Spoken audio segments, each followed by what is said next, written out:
Summer vacation का homework. Summer vacation शुरू हो गया था और गट्टू, चिंकी और सारे स्कूल स्टूडेंट्स बहुत एंजॉय कर रहे थे।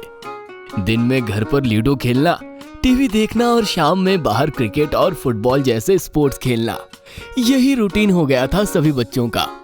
ये सब देखकर एक दिन पापा ने डिनर टेबल पर बच्चों से समर वेकेशन के होमवर्क के बारे में पूछा। गट्टू, चिंकी, तुम लोगों का होमवर्क कैसा चल रहा है? अच्छा चल रहा है पापा। मैथ्स तो सब कर लिया, अभी सोशल स्टडीज का प्रोजेक्ट बाकी है। मैं तो वेकेशन के लास्ट वीक में करूँगा, अभी तो बस दिन भर खेलने में मजा आ रहा है। लास्ट वीक के भरोसे मत रहना गट्टू, अचानक से बहुत प्रेशर आ जाएगा। मैं भी इसको यही समझाती हूँ पापा कि रोज थोड़ा थोड़ा कर लिया करो। कल से मैं खुद चेक करूँगी कि तुम दोनों ने होमवर्क किया या नहीं। अगले दिन दोपहर में गट्टू बैट लेकर यूं ही हवा में अपने स्पोर्ट्स प्रैक्टिस कर रहा था। वहीं चिंकी स्टडी टेबल पे बड़ी सी वर्ल्ड मैप फैलाकर अपना होमवर्क कर रही थी। मम्मी ने नोटिस किया कि चिंकी कुछ परेशान सी हो रही थी। अरे चिंकी, तुम कुछ परेशान सी नजर आ रही हो। हाँ मम्मी, मैं अपने स्कूल प्रोजेक्ट में थोड़ा उलझी हुई हूँ। अच्छा, क्या करना है इस प्रोजेक्ट में? अभी कुछ दिनों पहले इंडिया में G20 कंट्रीज की मीटिंग हुई थी ना, तो हमें अपने प्रोजेक्ट में सारे G20 कंट्रीज को वर्ल्ड मैप पे दिखाना है और उनके कैपिटल्स और करेंसी का नाम लिखना है। बहुत मुश्किल लग रहा है। तब तक गट्टू भी वहाँ आ जाता है। ये G20 कंट्रीज क्या है मम्मी? चिंकी, तुम बताओ G20 क्या होता है? G20 एक ग्रुप है दुनिया के 20 सबसे डेवलप्ड और डेवलपिंग कंट्रीज का। इन कंट्रीज के लीडर्स हर साल मिलते हैं और वर्ल्ड को बेहतर बनाने के लिए अलग अलग टॉपिक्स पर विचार विमर्श करते हैं। शाबाश चिंकी। लेकिन इतने सारे कंट्रीज के सारे डिटेल्स याद करना बहुत मुश्किल है। मेरे पास एक तरीका है जिससे एकदम इजीली सारे कंट्रीज के नाम, फ्लैग्स, करेंसी जैसी सारी डिटेल्स याद हो जाएंगी, वो भी खेल खेल में। अरे वाह, ऐसा कौन सा तरीका है? मम्मी कवर्ड से एक बॉक्स लाती है जिस पर लिखा था a year in the box.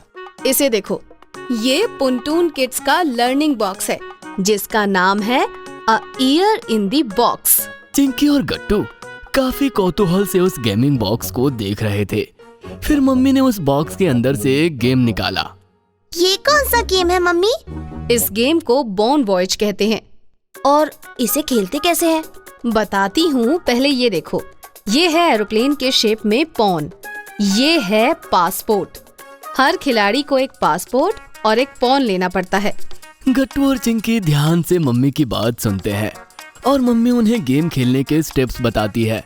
फिर डाई रोल करते हैं, जो भी नंबर आया हो उस नंबर पे लिखे कंट्री पर हम अपना पॉन रखते हैं और वहाँ का वीजा लेते हैं।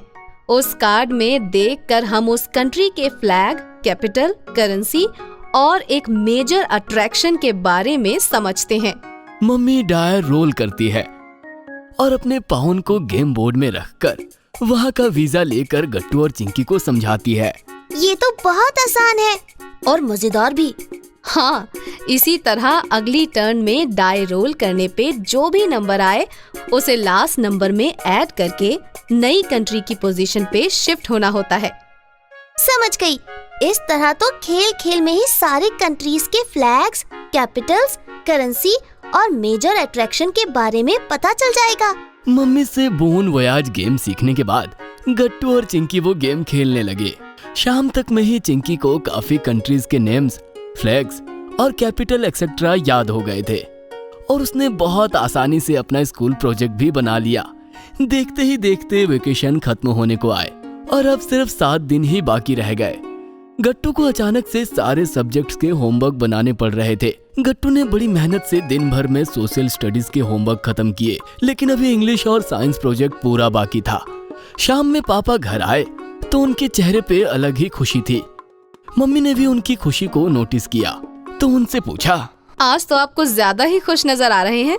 हाँ, मेरे पास तुम सबके लिए एक सरप्राइज न्यूज है। अरे वाह, कैसी सरप्राइज न्यूज? गट्टू भी ये सब सुनकर काफी एक्साइटमेंट से पापा की ओर देखने लगा।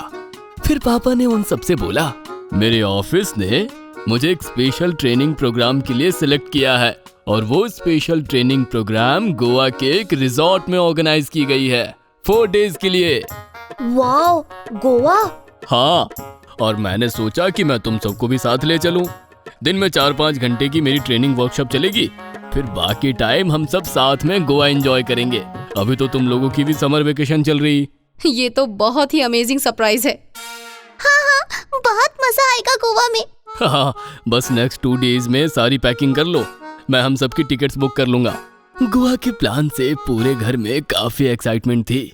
गट्टू तो पूरी रात मन ही मन गोवा के एडवेंचर्स की प्लानिंग करता रहा। अगले दिन जब गट्टू क्रिकेट खेलने अपने दोस्तों से मिला तो उसने सबको गोवा ट्रिप के बारे में बताया। सभी बच्चे ये सुनकर काफी एक्साइटेड हो गए। अरे वाह गट्टू, वहाँ तो तुम बीचेस घूमने भी जाओगे। हाँ, मुझे तो बीच बहुत पसंद है। तुम तो बहुत लकी हो यार। मैं तो समर वेकेशन में सिर्फ अपने नानी घर ही गया था 5 डेज के लिए, और साइंस प्रोजेक्ट के चक्कर में वहाँ भी अच्छे से एंजॉय नहीं कर पाया। अरे ऐसा क्यों? तुम्हें पता नहीं अपना साइंस प्रोजेक्ट कितना मुश्किल है। अपनी बॉडी के हर ऑर्गन के नाम, उनके फंक्शंस और बाकी डिटेल्स याद करने हैं और उन सब की डायग्राम बनानी है डिस्क्रिप्शंस के साथ। ओ हाँ, अभी याद आया, ये तो बहुत ज्यादा काम है। वही तो, मेरा पूरा नानी घर का ट्रिप यही प्रोजेक्ट बनाने में निकल गया। तुमने साइंस प्रोजेक्ट अभी फिनिश नहीं किया है? नहीं। फिर तुम भी मेरी तरह गोवा में सिर्फ होमवर्क ही बनाते रह जाओगे, वहाँ घूम नहीं पाओगे। ये तो मैंने सोचा ही नहीं था। अब गट्टू सच में परेशान हो गया और घर जाकर उसने मम्मी को सारी बातें बता दी। मम्मी भी ये सुनकर परेशान हो गई। जब पापा ऑफिस से घर आए तो उन्हें मम्मी ने पूरी सिचुएशन बताई। क्या गट्टू ने अभी तक समर वेकेशन का होमवर्क खत्म नहीं किया? सॉरी पापा। मैंने तो वेकेशन के शुरू में ही कहा था कि डेली थोड़ा थोड़ा होमवर्क करते रहोगे तो लास्ट वीक में प्रेशर नहीं आएगा। चिंकी को देखो, उसने अपना सारा प्रोजेक्ट और होमवर्क टाइम पर बना लिया। लेकिन अब हम गोवा कैसे जाएंगे? गट्टू तो वहाँ दिन भर होटल में बैठ के होमवर्क ही बनाता रह जाएगा। नहीं बच्चों, एकेडमिक्स के साथ नो कॉम्प्रोमाइज। अभी हम गोवा का प्लान कैंसिल कर देते हैं। वहाँ यूं होटल के रूम में बैठ के स्कूल के प्रोजेक्ट्स बनाने के आइडिया प्रैक्टिकल नहीं है। गट्टू को यूं ही घर पर ही सारा होमवर्क खत्म करना पड़ेगा। मैं अभी अकेले ही गोवा चला जाऊंगा अपने ट्रेनिंग प्रोग्राम के लिए। आई एम सॉरी चिंकी, मेरी वजह से तुम्हारा गोवा ट्रिप भी कैंसिल हो गया। कोई बात नहीं गट्टू, स्कूल के होमवर्क्स और प्रोजेक्ट को खत्म करना ज्यादा इम्पोर्टेंट है। गोवा हम बाद में घूम लेंगे। और फिर अगले दिन पापा अकेले ही गोवा चले गए अपने ट्रेनिंग प्रोग्राम के लिए और गट्टू ने अपना साइंस प्रोजेक्ट बनाना शुरू किया। प्रोजेक्ट काफी मुश्किल था और उसमें काफी टाइम भी लग रहा था। गट्टू को अब समझ आ गया था कि डेली थोड़ा थोड़ा काम करके टाइम पर होमवर्क खत्म करना ही सही तरीका है। इस तरह लास्ट वीक के लिए होमवर्क को टालते रहना गलत है और आज उसकी गलती की वजह से मम्मी और चिंकी भी गोवा नहीं जा पाए। मैं अब समझ गया हूँ कि किसी भी काम को यूं ही नहीं टालते रहना चाहिए, ये अच्छा नहीं होता। आगे मैं भी चिंकी की तरह सारा काम सही टाइम पे खत्म कर लूंगा।